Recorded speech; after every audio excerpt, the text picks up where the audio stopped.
আসসালামু আলাইকুম ওয়া রাহমাতুল্লাহ। প্রিয় বন্ধুরা, গত ২ টা দিন সোশ্যাল মিডিয়ায় একটি ছবি ভেসে বেড়াচ্ছে। যে ছবিটা দেখে একজন মানুষ হিসেবে, একজন বাবা হিসেবে, একজন সন্তান হিসেবে খুবই খারাপ লাগছে। এতটা খারাপ লাগছে যে সবসময় মাথার মধ্যে এই বিষয়টাই ঘুরপাক করে। একজন মা নির্জন কক্ষে, নির্জন একটি ঘরে ৭ থেকে ১০ দিন ধরে মরে পচে আছে। তার সন্তানরা জানেও না। পাড়া প্রতিবেশী পচা লাশের গন্ধ টের পেয়ে তারপর পুলিশকে খবর দেয় এবং সেখান থেকে জানা যায় যে ৭ থেকে ১০ দিনের মধ্যে এই মহিলাটি মারা গিয়েছেন। কিন্তু দুঃখের বিষয় হচ্ছে এটা এমন কোনো মহিলা না, তাকে খোঁজ নেওয়ার মতো কেউ নেই। এই মহিলার ৩ টি সন্তান, ৩ জন সন্তানই এতটা সামাজিকভাবে প্রতিষ্ঠিত যে তাদের জন্য তাদের মা না, তারা একটা সমাজ চালাতে পারে। একজন হচ্ছেন সচিব, আরেকজন সন্তান হচ্ছেন বুয়েটের শিক্ষক এবং আরেকজন সন্তান হচ্ছেন কানাডা প্রবাসী এবং সেখানে স্থায়ী প্রবাসী। একটা জিনিস ভেবে দেখেন, এই ৩ জন সন্তানকে এই মা কতটা কষ্টে লালন পালন করে প্রতিষ্ঠিত করেছে। অথচ কতটা কষ্ট পেয়ে, কতটা অবহেলিত হয়ে, কতটা অবজ্ঞার শিকার হয়ে এই মা ধুকে ধুকে একটি নির্জন কক্ষে মারা গিয়েছে। এই কুলাঙ্গার, এই হতভাগ্য সন্তানের কেউ তার মায়ের খোঁজটুকু নিতে পারেনি। আহ!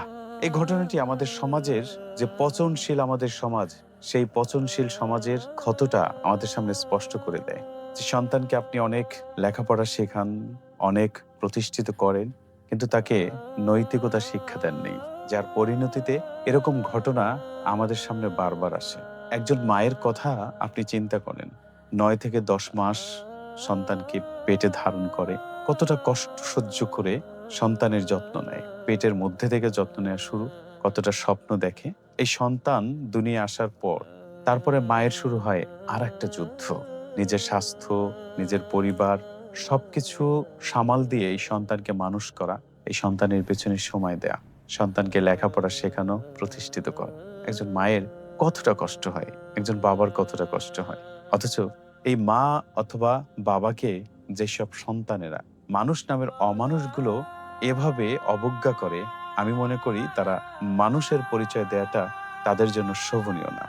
পবিত্র কোরআনুল কারিমে আল্লাহ রাব্বুল আলামিন মা-বাবার বিষয়টিকে অনেক গুরুত্ব দিয়েছেন। কোরআনে বলা হয়েছে, "লা তাকুল্লাহুমা উফফিউ ওয়ালা তানহারহুমা।" এই উফ শব্দের ক্ষেত্রে মুফাসসিরগণ ২ টি তাফসীর করেছেন।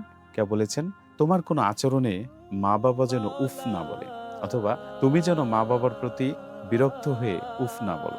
মা-বাবাকে ঝাড়ি মেরে কথা বলা যাবে না। অকুল্লাহুমা কওলান কারীমা। আয়াতের এক অংশে বলা হয়েছে, এবং মা-বাবার প্রতি নম্র ভাষায়, ভদ্র ভাষায় কথা বলো, ভদ্র স্বরে কথা বলো। পরবর্তীতে আল্লাহ রাব্বুল আলামিন মা-বাবার জন্য দোয়া করাও সন্তানকে শিখিয়ে দিয়েছেন। কি দোয়া করতে হবে?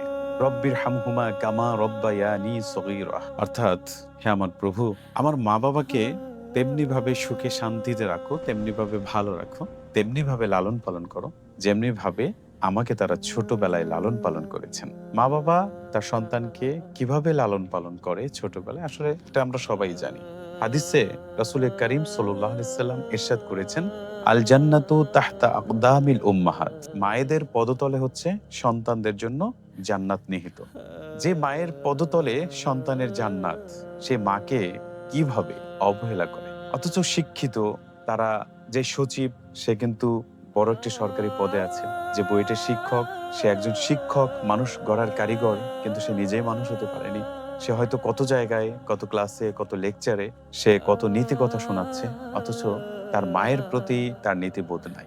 একজন কানাডা প্রবাসী, সে অনেক অর্থের মালিক, কিন্তু তার মা নির্জন কক্ষে মারা গেছে, পচে গলে আছে, তার খবরও সন্তান জানে না। আল্লাহ রাব্বুল আলামিন আমাদের চোখ খুলে দিক। আমাদেরকে দুনিয়ায় থাকা অবস্থায়, মা-বাবা দুনিয়ায় থাকা অবস্থায় তাদের খেদমত করে আমরা যেন আমাদের জান্নাত অর্জন করতে পারি। সমাজে এরকম ঘটনা যেন আর না ঘটে, আমাদের সকলের সচেতন হতে হবে। আসুন, মা-বাবা কি সম্পদ! বেঁচে থাকা অবস্থায় হয়তো আমরা অনেকে এর মূল্য বুঝতে পারি না।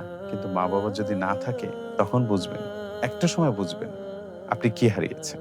আবার আপনি যখন মা হবেন, আপনি যখন বাবা হবেন, তখন আপনার সন্তান যদি আপনার প্রতি অবহেলা করে, তখনও বুঝবেন যে আপনি কি করেছেন। মা-বাবার প্রতি অবহেলার পরিণতি কতটা ভয়াবহ, এই দুনিয়াতেই আপনি টের পেয়ে যাবেন। আখিরাতে তো জাহান্নাম আছে। তাই আসুন, আমরা এখনই সচেতন হই। আমরা আমাদের মা বাবাকে খেদমত করে আল্লাহর কাছ থেকে জান্নাত অর্জন করে নিই। আল্লাহ আমাদের তৌফিক দান করুন। আমিন।